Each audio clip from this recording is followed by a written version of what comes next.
Bueno, queridos hermanos, seguimos prestándole oído a Jesús que nos habla en el Sermón de la Montaña. No juzgar, dejar que el Padre mire y juzgue. Otro rasgo del corazón de los hijos, ¿no? O otra consecuencia del corazón filial. Primero, donde uno pone sus seguridades. Y sus seguridades, empezando por las seguridades económicas, materiales. No pongas tu seguridad en el dinero, ponla en el Padre, en los tesoros celestiales. Confía en que el Padre se cuida de ti. Y ahora es, diría yo también, una cierta seguridad, porque en el juicio hay una certeza. Cuando juzgamos, estamos afirmando algo y ponemos nuestra certeza en nuestro conocimiento. Y hay una certeza que es muy buena en nuestro juicio sobre las cosas científicas y terrenales, pero cuando juzgamos a personas, entonces tenemos que tener cuidado con nuestra certeza. No tenemos que ir más allá en nuestra certeza de lo que podemos. Y entonces parece que el Padre nos dice, bueno, déjenme la certeza en el juicio acerca de las personas, déjenmelo a mí. No juzguen ustedes a las personas con una certeza que no les corresponde tener, una seguridad. Cuidado con la seguridad excesiva en su juicio acerca de las personas. Como que el juicio acerca de las personas se lo reserva al Padre. El juicio acerca de sus hijos, es lógico, se lo reserva al Padre. Entonces leemos en el 7.1, no juzguéis para que no seáis juzgados, porque con el juicio con que juzguéis seréis juzgados, y con la medida con que midáis se os medirá a vosotros. ¿Cómo es que miras la brizna que hay en el ojo de tu hermano y no reparas en la viga que hay en tu ojo? ¿O cómo vas a decir a tu hermano, deja que te saque la brizna del ojo teniendo la viga en el tuyo? Hipócrita, saca primero la viga de tu ojo y entonces podrás ver para sacar la brizna del ojo de tu hermano. Acá volvemos a encontrar de nuevo el tema del ojo y la mirada y comprendemos que ya antes se refería a esto, al juicio, a la mirada sobre las cosas. Antes era la mirada sobre los tesoros, sobre los valores, qué es lo que vale, los tesoros en la tierra o en el cielo. Ahora es el ojo y la mirada sobre el otro. Si uno tiene una viga en su ojo que no le deja ver, ¿cómo va a pretender corregir la mirada del otro? De paso les noto, vuestro padre, vuestro hermano, tu hermano, son los vínculos, ¿no? Estamos hablando de las relaciones en el gran nosotros divino humano, el Padre, el Hijo, mi Padre y yo como hijo suyo, mi Padre y sus demás hijos que son mis hermanos. Bueno, con esos que están viviendo como hijos o están llamados a ser hijos, no tengo que juzgarlos. Ahí está el tema de la corrección fraterna, del cual ya les hablé la vez pasada, en el capítulo 18 del Evangelio según San Mateo, donde Jesús nos enseña que tenemos que corregir a nuestro hermano solo cuando ofende al Padre, solo cuando ofende al Padre, solo cuando peca contra Dios. Entonces lo tengo que corregir como una especie de deber de caridad. Estás ofendiendo al Padre, hermano. Y si no me hace caso, ir con otro hermano y decirle los dos, hermano, estás ofendiendo al Padre. Y si no le hace caso a los dos, llevarlo a la iglesia. Y la iglesia que le diga, la comunidad de los hijos que le diga, hermano, eso no es comportarse como hijo, eso no le agrada al Padre. Y si no hace caso a nadie, entonces, bueno, pobrecito, no se está comportando como hijo, es como un gentil y un publicano como un pagano, está actuando como un pagano. Lo tengo como pagano, lo cual no quiere decir que lo odie, porque como hijo yo tengo que amar a todos, pero no es un hijo, tengo que distinguir también quién es hijo y quién no. No deis a los perros lo que es santo, ni echéis vuestras perlas delante de los puercos, no sea que las pisoteen con sus patas y después, volviéndose, os despedacen. Acá los perros y los puercos son, a ver cómo lo podemos explicar, las personas que se burlan de las cosas santas, los indignos, ¿verdad? O los perseguidores. Tenemos que tener discernimiento para no exponer a Jesús a la escupida de los que lo desprecian.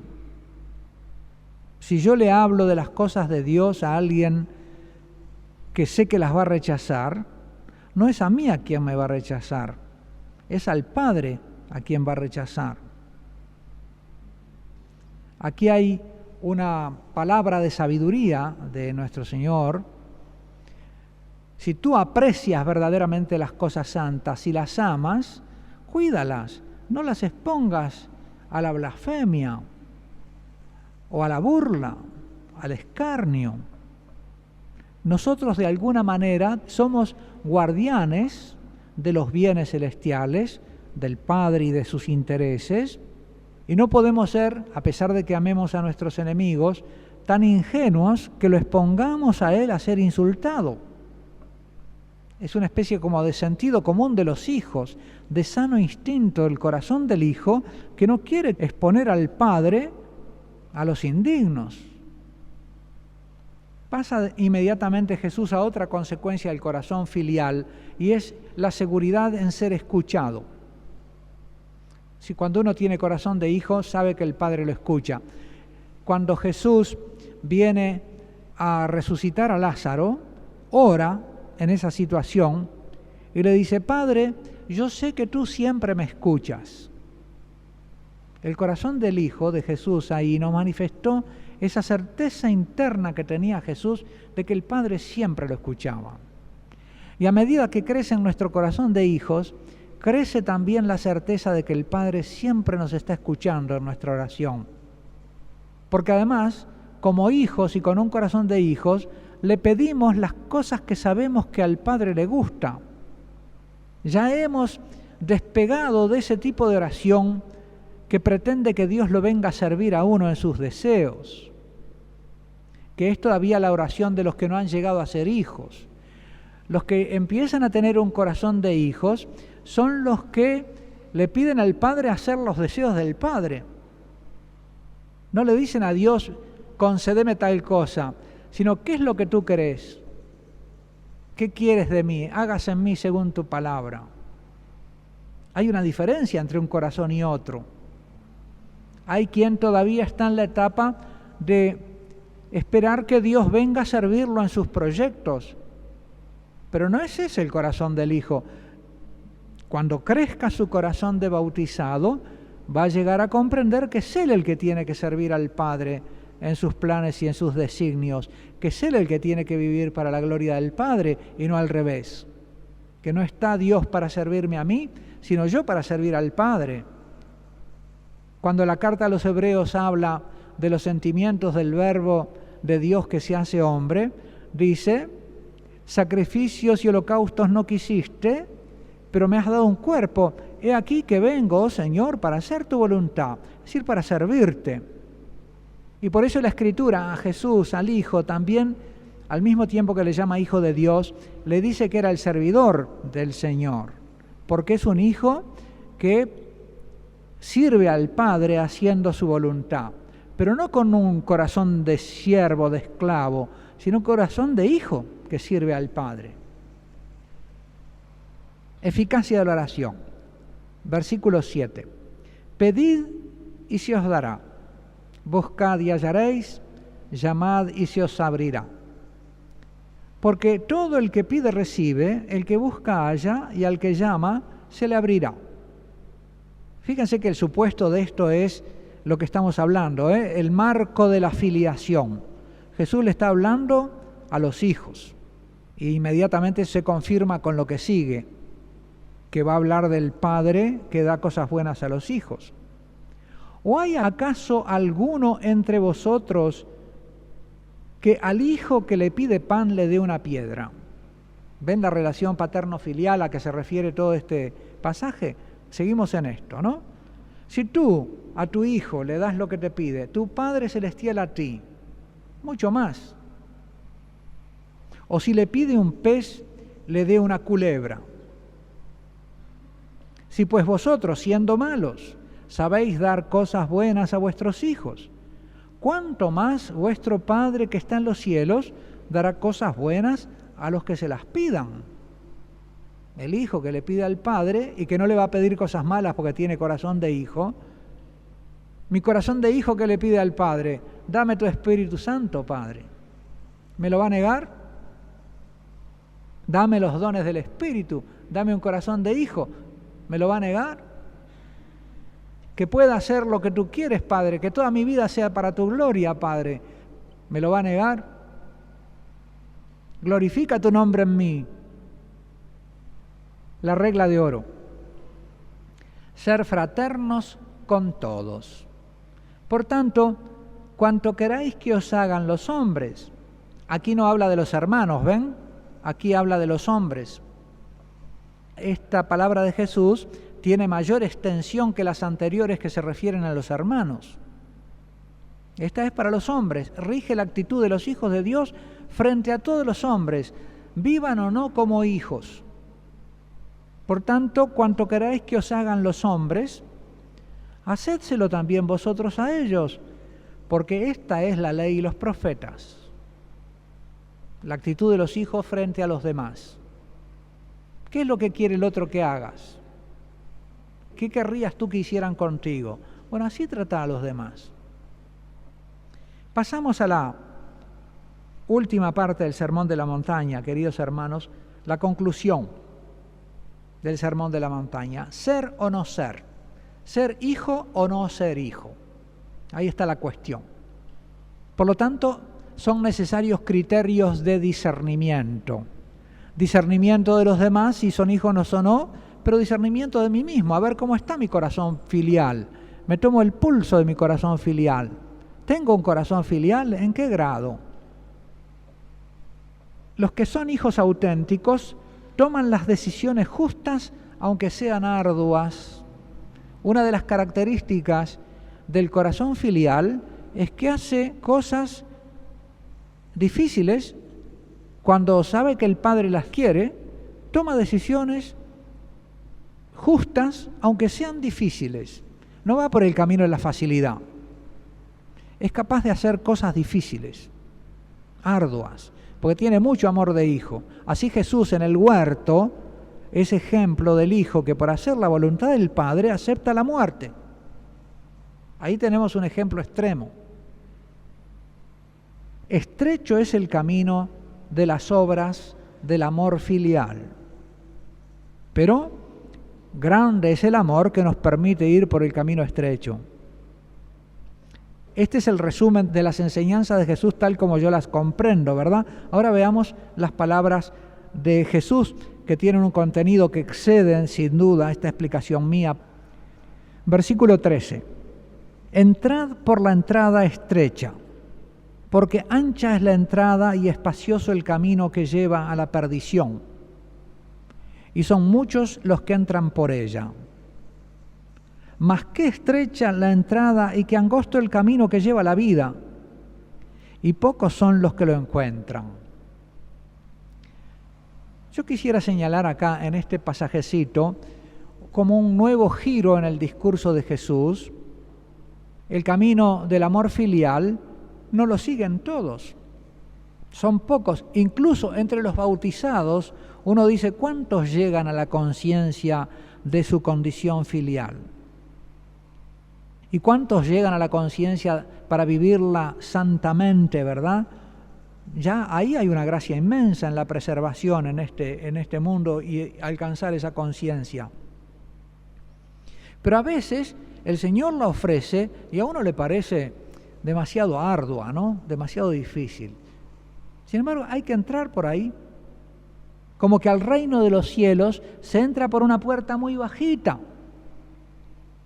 Si no te agachás para entrar por ahí, no entrás, pero del otro lado está el palacio, está el reino de Dios. Pero hay que entrar humildemente por una puerta bajita. El que no quiere bajarse, no entra. Jesús en algunos de los pasajes evangélicos se compara a sí mismo con la puerta y la entrada. De modo que esta puerta estrecha es en realidad el ejemplo de Jesús. Vas a tomar mi ejemplo. Y realmente cuando uno mira el Vía Crucis y dice, Señor, realmente tú eres una puerta que me atemoriza un poco. Y Jesús también dice en el Evangelio, yo soy el camino. Y acá habla él del camino estrecho. Él es el camino estrecho.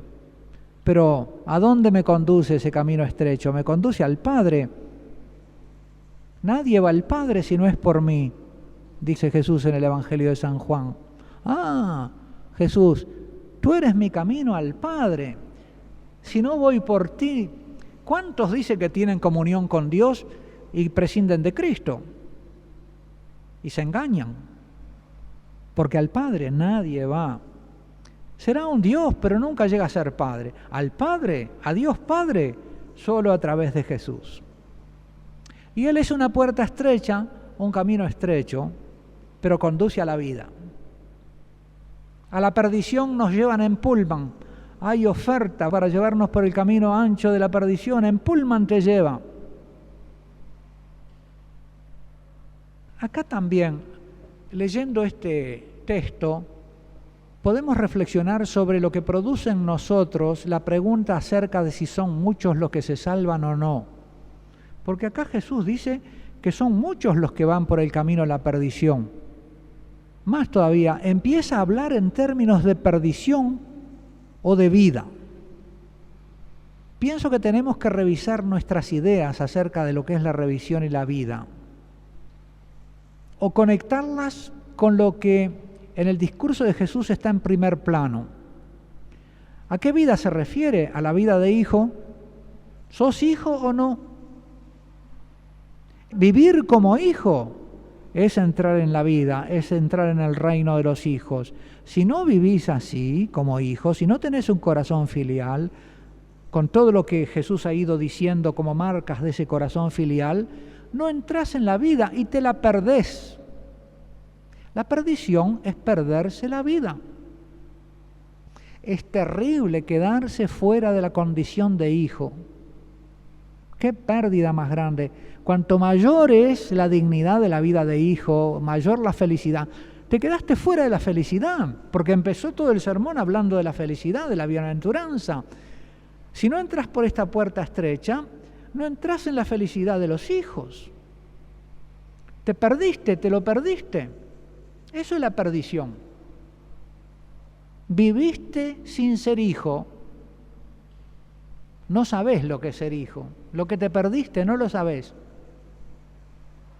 Suele suceder, ¿verdad? Que no sabés lo que te perdiste, decimos, ¿no? El que fue le dice al otro, un poquito también como para... No sabés lo que te perdiste, reprochándole, ¿no? No quisiste venir. El que conoce le dice al que no conoce, no sabe. Bueno, el hijo le puede decir a los demás, no sabés lo que te perdés. Y Jesús nos lo dice. Yo soy hijo y te digo que esta es la dicha divina sobre la tierra.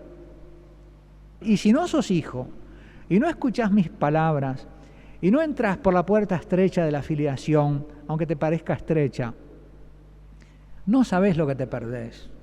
Te perdés la dicha eterna, te perdés la filiación eterna, la felicidad eterna de ser hijo, de vivir eternamente como yo vivo, de cara al Padre, recibiéndome del Padre, amándolo y siendo amado por Él. Te perdés esto. ¿Por qué chirolitas lo estás cambiando? No sé, en Uruguay le decimos chirolitas a moneditas, ¿no? Esa dicha divina la estás dejando de lado, ¿por qué? ¿Por mirar la tele? o por andar atrás de la plata, o quién sabe, no sé, te estás dejando distraer por cositas. ¿Dónde está tu tesoro? ¿Dónde tenés puesto el corazón? ¿Lo tenés puesto en el Padre y en ser hijo? ¿O lo tenés puesto en cualquier otra cosa que es terrena? De repente lo tenés puesto en ti mismo, en tu gloria, en tus proyectos, en tus planes. ¿Y el plan del Padre? Entonces, primer criterio de discernimiento, ¿no? El aceptar a Jesús como puerta estrecha y camino estrecho y ir por ahí, hacerse hijo como el Hijo. Segundo, los falsos hijos son falsos profetas. Dicen ser hijos o se lo creen. ¿Cómo discernirlos? Como el corazón y la conciencia son invisibles, hay que mirar sus obras, no sus palabras. Cuando se trata de mí, yo puedo decir, bueno, estoy entrando por el camino estrecho y la puerta estrecha, o remoloneo y quisiera llegar al Padre por otro camino más fácil. O ni siquiera quiero llegar al Padre, ¿verdad? Quiero llegar a un Dios que me sirva y no un Dios a quien servir. Ahora viene el discernimiento de los demás. Mi corazón lo conozco, mi conciencia tengo acceso a ella, pero a los demás no. Entonces, ¿qué tengo que mirar? Las obras. Guardaos de los falsos profetas. ¿Recuerdan ustedes dónde apareció la palabra profetas por primera vez en el Sermón de la Montaña? Allá en el versículo 12. Alegraos y regocijaos, porque vuestra recompensa será grande en los cielos, pues de la misma manera persiguieron a los profetas anteriores a vosotros. Los discípulos de Jesús son profetas, los hijos de Dios son profetas perseguidos como siempre. Ahora, los falsos profetas, los que se dan por hijos, pero no lo son, los que fingen tener nuestra condición de hijos, pero no la tienen, los profetas del Rey, los que dicen hablar en nombre de un Dios o de Dios, pero falsifican. Hay una cantidad de profetas que solo hablan de Cristo y nunca hablan del Padre. Parece que fuera un Cristo sin Padre, un camino que no va al Padre, que se queda en sí mismo, no es camino. Ese es el anticristo, no el Cristo verdadero. Si oyen ustedes hablar de un Cristo sin Padre, sin madre, sin hermanos, el Padre Dios, la Madre María y los hermanos, la iglesia que Jesús fundó, la iglesia católica. Yo le pregunto a veces a algunos protestantes, ¿por qué te fuiste? Se van porque son mejores. Acá en la iglesia católica encuentran, parece que solo pecado.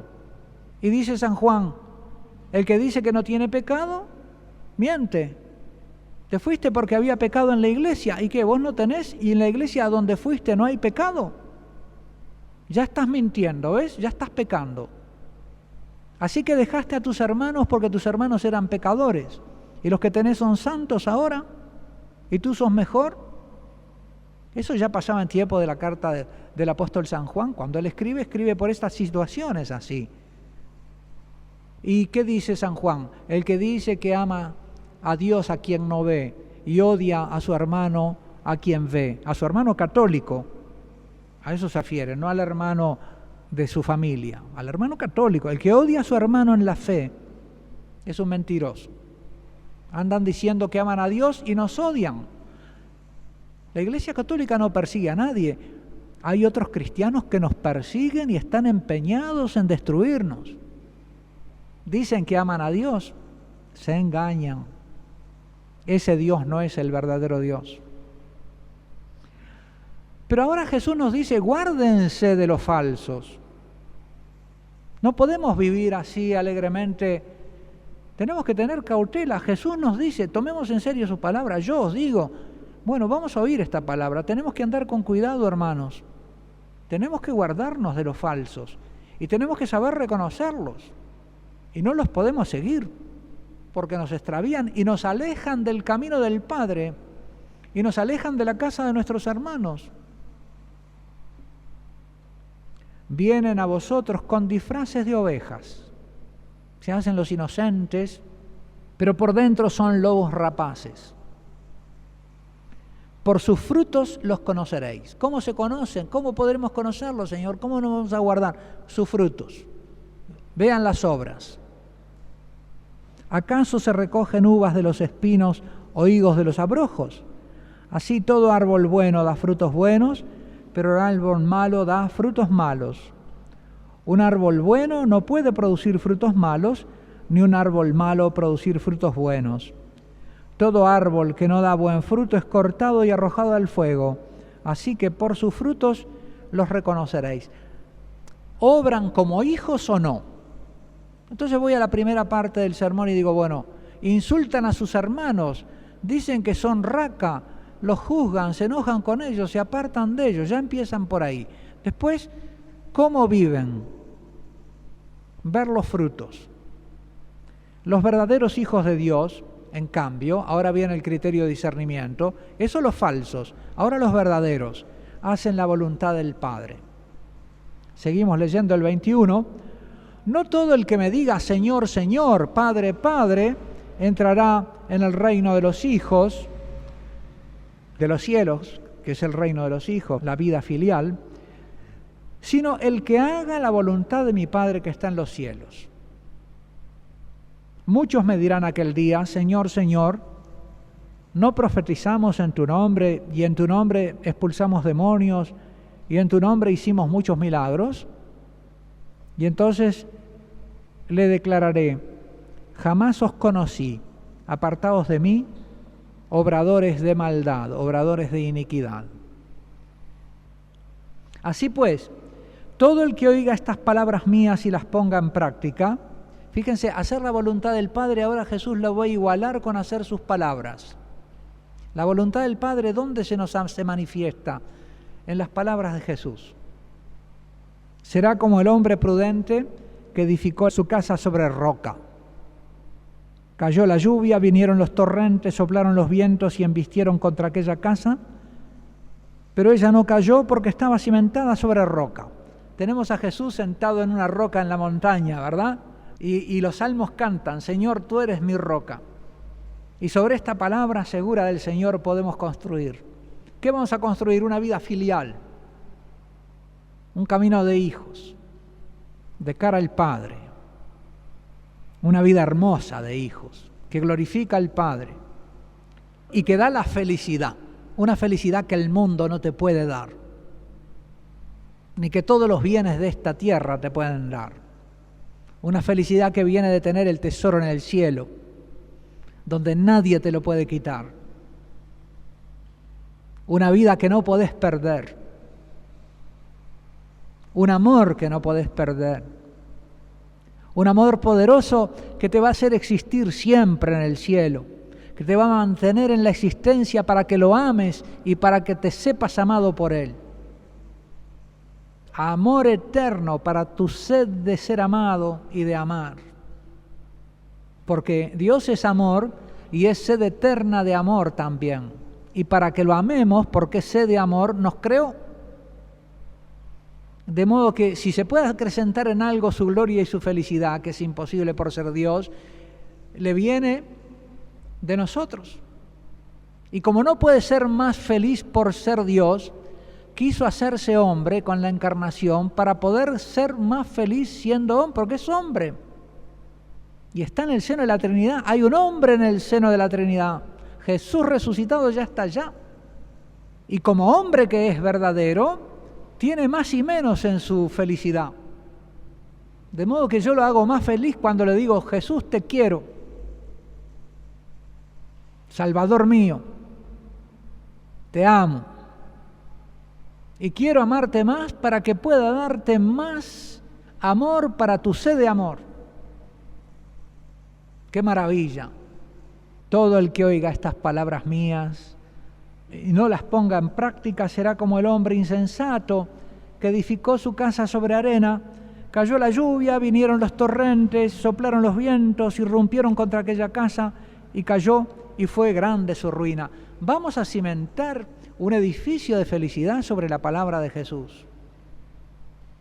Y ahora se termina el sermón. ¡Qué lástima! Se termina. Versículo 28. Y sucedió cuando acabó Jesús estos discursos, la gente se asombraba de su enseñanza, porque les enseñaba como quien tiene autoridad y no como sus escribas. Esta extrañeza de la gente, que es también la extrañeza que Jesús encuentra cuando enseña en la sinagoga, no es una extrañeza positiva. Es más bien una cierta extrañeza que hace tomar distancia de las palabras, precisamente que en vez de llevar a la gente a confiar y a poner sobre la roca de esa palabra su seguridad, los hace inseguros para el recibirla. ¿Por qué? Porque era un modo nuevo de enseñar, porque no enseñaba como sus escribas. No estamos acostumbrados a que nos digan, yo os digo. Demasiado seguro de sí mismo les parecía ese yo os digo de Jesús. Les parecía excesivo para un hombre. ¿Qué hombre puede afirmar tanto con tanta firmeza? Y entonces, esta desconfianza inicial es el comienzo de un rechazo que va a ir creciendo a lo largo de la vida pública de Jesús y que va a hacer que mucha gente no reciba su palabra. Pero nosotros la estamos recibiendo. Y en vez de extrañeza, hemos sentido embeleso al escuchar las palabras de Jesús. Y eso es el Espíritu Santo que está en nosotros, el Espíritu de hijos, que ora por nosotros con gemidos inefables y que dice, Abba, Padre, Papito, Papi, que nos hace mimosos del Padre, el Espíritu Santo. Sigue a continuación la curación de un leproso. Cuando bajó del monte, fue siguiéndolo una gran muchedumbre, y un leproso se le acercó, se postró ante él. Señor, si quieres, puedes limpiarme. Me parece, queridos hermanos, muy a propósito esta curación del leproso al final del Sermón de la Montaña. Lo terrible de la lepra de la enfermedad de la lepra, era que desfiguraba las facciones del hombre, quitándole su apariencia humana, le daba apariencia de un animal, de un león, le quitaba la apariencia humana y por lo tanto deshacía en él la obra de Dios, que lo había amasado del barro y le había dado su forma de hombre y lo había hecho a imagen y semejanza de Dios. La lepra deshacía el parecido familiar con su padre, con su madre, que todos solemos tener. Y por eso esta enfermedad tan terrible se presta para simbolizar algo parecido que produce el pecado con el alma, con el espíritu de los hijos. El pecado es una lepra que deforma las facciones del alma de los hijos, destruye en ellos la imagen y semejanza divina.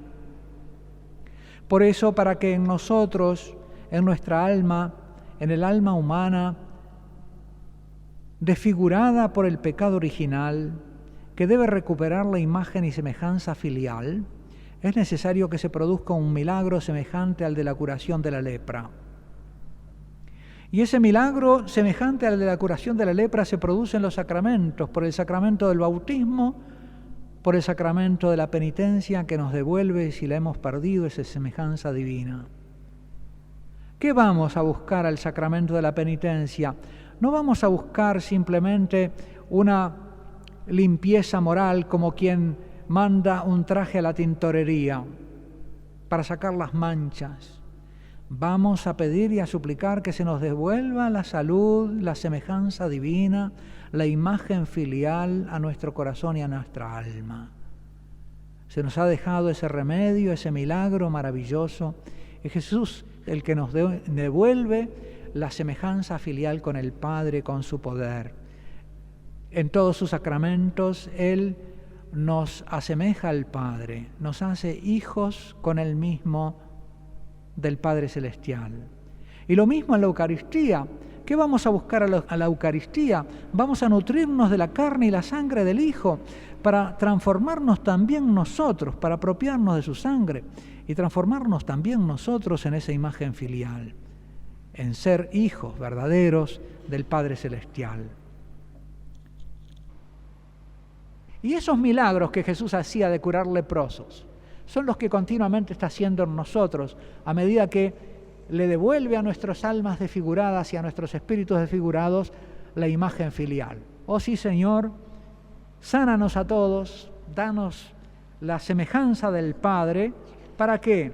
Para gloria del Padre, para que el Padre sea glorificado, porque son pocos los que lo glorifican. Él que se merece que toda la humanidad sea hija suya, lo reconozca y lo alabe, y que venga así su reino. Amén.